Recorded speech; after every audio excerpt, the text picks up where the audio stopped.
G'day, Aussie Bonsai Bloke, here go! Today guys, we're going to work on the Devil's Plum, which I don't think I've featured in a video for a little while, but most of you guys will be familiar with it because I have featured it quite a few times. But basically today, or the last month or so, I'm just catching up on a lot of work, just getting it done, and I thought I'd film most of it so you guys got something to watch, and it also keeps me motivated, because if I feel like I ought to keep putting content out for you guys, well, it makes me more motivated to keep on going, keep doing it. So here we are.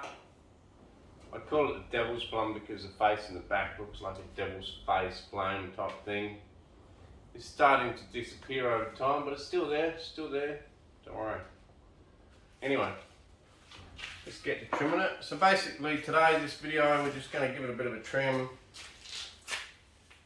This plum has put on, hang on, I've just got to grab my drink.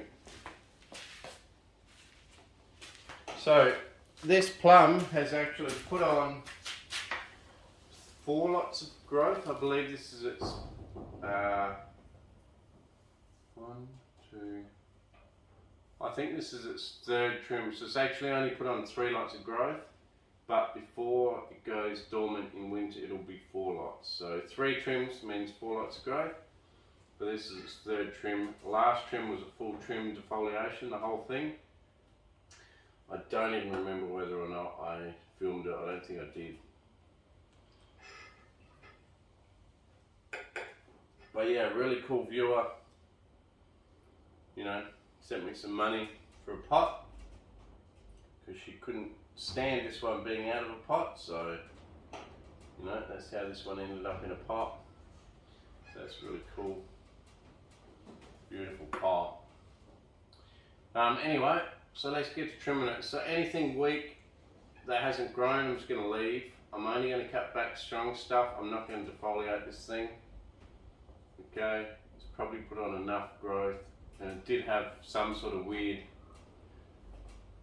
pest attacking it and eating all the leaves off, but that seems to be gone now, all the new growth that it put on since last time I defoliated it. Half the reason I did is because the bugs had it anyway.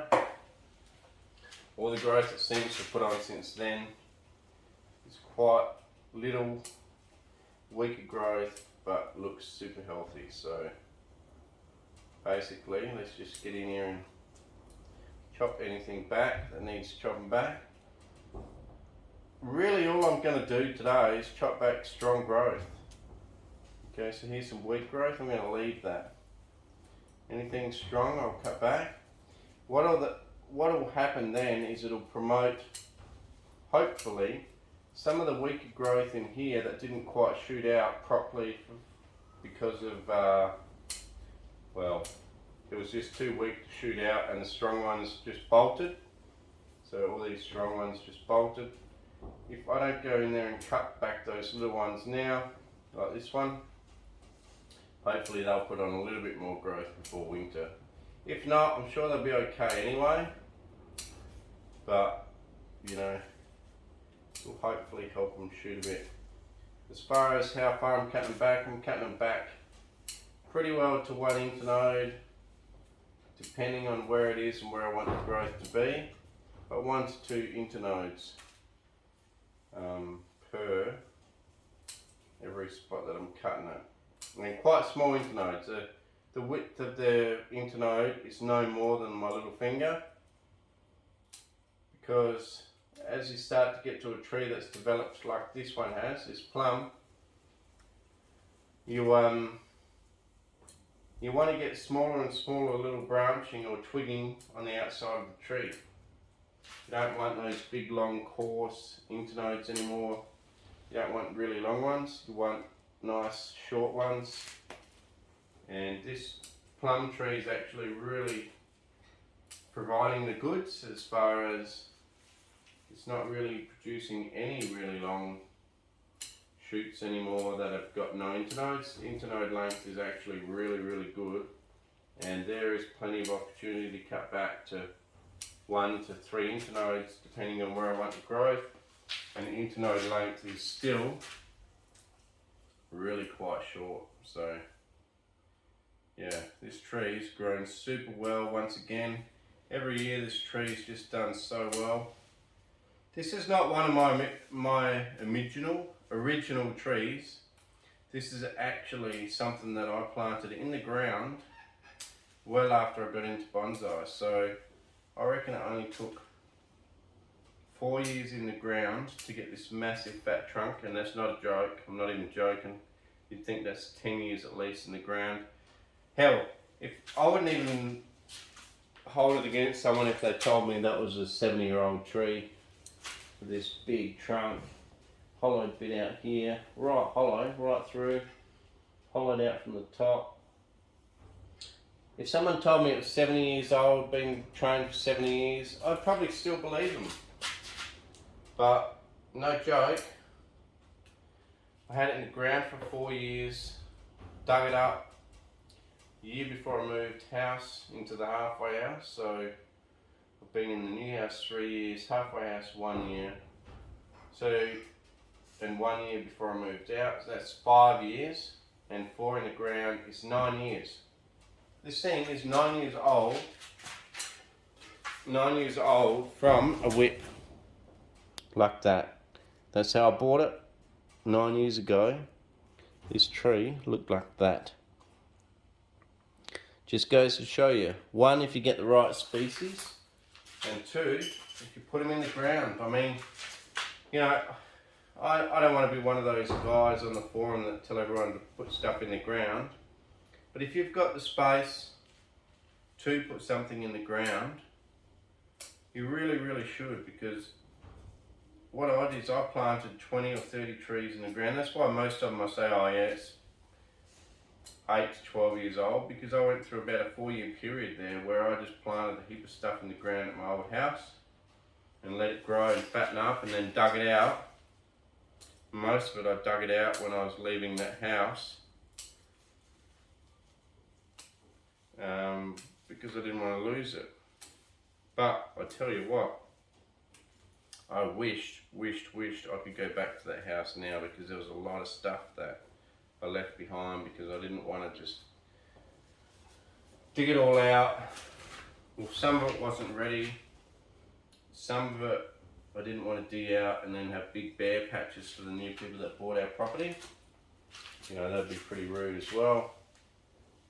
But also, yeah, I just love to go back there now and dig up what's left, because I had so many Chinese elms and apricots and heaps of crepe myrtles. Massive amount of crepe myrtles. I want to go back and at least, even if I don't dig them up, at least go and have a look at them would be pretty cool. So if by any chance anyone knows the old house that I used to live in and knows the new owner, and the new owner reckons it's good, let me know. But that's how you develop a tree. 9 years from a little whip. 9 years from a whip like that to that. So super cool trunk. Like I say, 3 years, and the thing was probably 25 foot tall. And that's not even lying. It probably got to 25 foot tall. Big trunk chop after 3 years, left it in the ground for another year. Grew some more big fat branches. Then dug it up, trimmed it back, let it grow out really strong again, but in a pot. Let it grow really strong again to get these big fat side branches, which all grew in a pot. And then I chopped it back, and then I've been developing the fine branching. And if you went back to my old videos, I think most of it's on my old videos. You'll be able to see most of this progression of this tree, including carving it out. You'll just have to try and find where it is, but I call it the devil's plum because of the back. I'll try and show you why in a second. But yeah, pretty cool tree. I'll bring you guys in close for a spin. So yeah, cheers to an awesome subscriber for this pot. She also got me these scissors, all sorts of stuff. I just can't believe it. The generosity of people is awesome. And you guys are awesome. Love all your comments, all your support over the years. And hopefully there'll be plenty more. But yeah, really happy with this tree. It's doing super. Awesome. I'll give you guys a close up of the